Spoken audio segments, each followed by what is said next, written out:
বিরতির পর স্বাগত। Australian cricket player David Warner, হয়তোবা অনেকেরই নামটা পরিচিত, অনেকেই দেখেছেন ওনাকে খেলার মাঠে, কিন্তু এই মুহূর্তে একেবারে বছরের শুরুতেই অবসর ঘোষণা করেছেন ডেভিড ওয়ার্নার। ৩রা জানুয়ারি আনুষ্ঠানিকভাবে টেস্ট ক্রিকেট থেকে অবসর নিচ্ছেন তিনি। চ্যাম্পিয়ন ট্রফিতে অবশ্য খেলতে রাজি ওয়ার্নার। মূলত একেবারে তাবড়ে খেলোয়াড় তিনি। বিভিন্ন বলারকে তিনি একেবারে সতরে প্রতিরোধ করেছেন।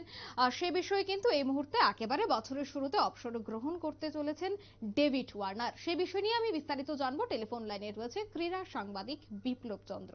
বিপ্লবদা, এই মুহূর্তে এই বিষয়ে কি আপডেট রয়েছে? বিশ্ব ক্রিকেটের যে দাপট দল সেগুলোর মধ্যে অস্ট্রেলিয়া সবচেয়ে, আমরা জানি, সবচেয়ে নজর কাড়া। এবং অস্ট্রেলিয়া দল এবছর যারা বিশ্ব চ্যাম্পিয়ন হয়েছে ভারতের মাটিতে, একদম প্রত্যাশিত ভাবে বিশ্ব চ্যাম্পিয়ন ধরা যায়। এই বিশ্ব চ্যাম্পিয়ন দলের যে ওপেনিং ব্যাটসম্যান ডেভিড ওয়ার্নার, এই ডেভিড ওয়ার্নার কিন্তু এই নতুন বছরের অর্থাৎ 2024 সালের শুরুতেই কিন্তু বড় সিদ্ধান্ত ঘোষণা করলেন। আজ তিনি সাংবাদিক সম্মেলন করেন সিডনিতে, এবং সিডনিতে সাংবাদিক সম্মেলন করে তিনি জানিয়ে দিলেন তিনি একদিবসীয়, নতুন বছরের প্রথম দিন থেকেই তিনি একদিবসীয় ক্রিকেট থেকে অবসর নিলেন এবং আগামী 3রা জানুয়ারি তিনি তার জীবনের শেষ টেস্ট ম্যাচ খেলবেন, এবং সেটা খেলবেন পাকিস্তানের বিরুদ্ধে। কারণ এই ডেভিড ওয়ার্নারের নেতৃত্বে আমরা দেখেছি অস্ট্রেলিয়ান যে ওসি দল বেশ কয়েকবার অনেক ট্রফি জয় করেছে, এবং বিগত দিনগুলোতে এবং ভারতের মাটিতে অনুষ্ঠিত আসরও কিন্তু দাপটের সাথে লড়াই করেছে।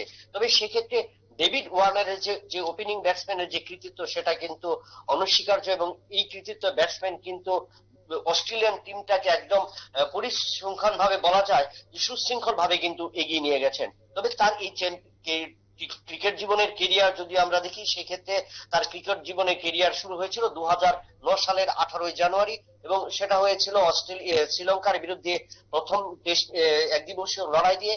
এবং এখন পর্যন্ত এই ডেভিড ওয়ার্নার মোট 161টি ওয়ানডে ম্যাচ খেলেছেন, যেখানে তার সংগ্রহিত রান 6932, এবং যার মধ্যে রয়েছে 22টি শতরান এবং 33টি অর্ধশতরান।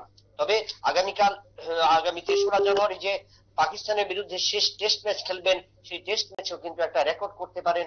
সেই টেস্ট ম্যাচে যদি 75 রান করতে পারেন, তাহলে কিন্তু আরো একটা নতুন রেকর্ড করে কিন্তু তার অবসর নেওয়ার যে দিনটা তিনি স্মরণ করে রাখতে পারবেন। অঙ্কিতা, একদমই ধন্যবাদ বিপ্লব দা। একেবারে বছরের শুরুতে অবসর ঘোষণা করেছেন ডেভিড ওয়ার্নার। একেবারে আমেরিকান, দুঃখিত, অস্ট্রেলিয়ার খেলোয়াড়দের মধ্যে একেবারে দাপুটে খেলোয়াড় তিনি, প্রত্যেকেই ওনাকে চিনেন।